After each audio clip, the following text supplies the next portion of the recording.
మనైతే మాటగడకి సంబంధించి ఇక్కడ సర్పంచ్ ఉన్నారు. ఆయన అడిగి అసలు పవన్ కళ్యాణ్ గారు రావడం ఒకవేళ ఇక్కడికి వస్తే కనుక ఎలా ఉండేది, ముఖ్యంగా పవన్ కళ్యాణ్ గారి మీద అంత అభిమానం ఎందుకు ఈ గూడెం ప్రజలు పెంచుకున్నారు అనేది కూడా తెలుసు. నమస్తే అండి. నా పేరు బాలరాజ్ అండి. నేను మాడగడ గ్రామ పంచాయతీ సర్పంచ్ని. పవన్ కళ్యాణ్ గారు మరి మా గ్రామం తాలూకా ఆచార సాంప్రదాయాలు ఈ బలి పండగ అనేది మరి ఆయన ఎలా తెలుసుకున్నారో తెలియదు, కానీ సామాజిక మాధ్యమంలో మరి ఆయన మాడగడ వాసులకు శుభాకాంక్షలు చెప్తూ మా ప్రాంతీయ భాషలో ఆయన ఒక సోషల్ మీడియా ప్లాట్ఫామ్లో పోస్ట్ పెట్టడం జరిగింది.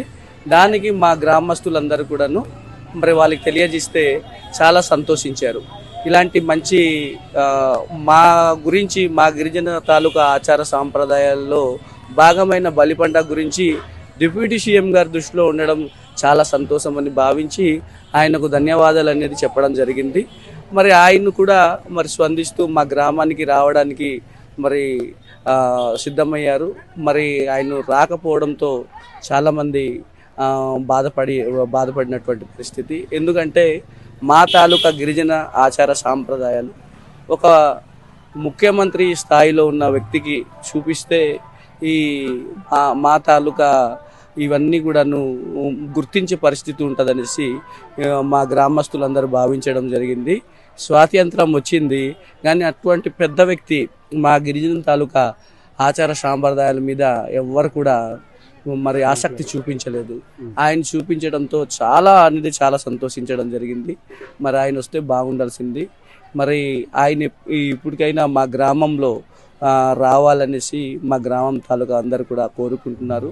మరి బలి పండగ అనేది దీని ఒక ప్రాముఖ్యత ఏంటంటే ఈ ప్రపంచం అంతా కూడా శాంతిగా ఉండాలనేసి ఈ మారుమూల అటవీ ప్రాంతంలో మా గిరిజనులు అనేది లోక శాంతి కోసం ఈ బలి పండగ అనేది చేయడం జరుగుతుంది. ఇది పూర్తిగా గిరిజన ఆచార సాంప్రదాయాలకు సంబంధించిన పండగ అండి. అంటే ఇక్కడ పవన్ కళ్యాణ్ గారు కనుక నిజంగా అంటే యాక్చువల్లీ ఇవాళ రావాల్సి ఉంది, ఒకవేళ వచ్చి ఉంటే ఎలా జరుపుకునేవాళ్ళు ఈ ఉత్సవాన్ని? పవన్ కళ్యాణ్ గారు రావాల్సి ఉండింది. ఆయన కనుక వచ్చి ఉంటే మా తాలూకా ఆచార సాంప్రదాయాలు ఆయనకు పరిచయం చేయాల్సింది. మరి మా గ్రామస్తులు కూడా చాలా సంతోషించే పరిస్థితి. ఎందుకంటే ఒక ముఖ్యమంత్రి స్థాయి వ్యక్తి మాతో కలవడం అంటే చాలా సంతోషించే విషయము. రైట్ అండి. Thank you so much.